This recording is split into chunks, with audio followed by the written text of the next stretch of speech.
On the contract record screen, there are a few questions that it's asking as it pertains to the contract itself.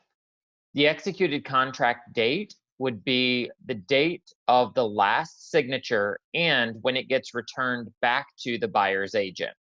So that would be the date that you would put in here. And I'll just pick today's date for the purposes of demonstration. And then the closing date. Whatever the closing date is from page 1 of the contract, you'll put that in here.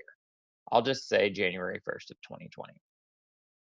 Now, be notified of your contingency details. How many days for buyer's escrow? It tells you on each one of these questions which line of the contract you can find that answer for.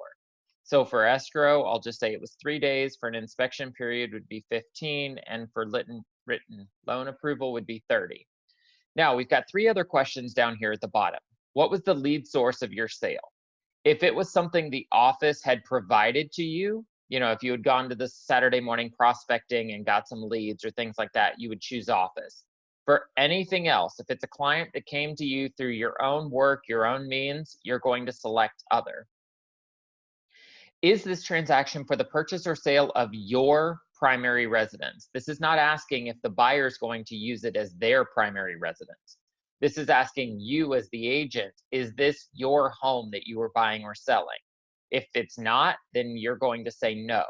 What this does is it generates the licensee's interest in the property form. And a lot of times you guys will see that in compliance pop up and then ask, why is it asking me for this form?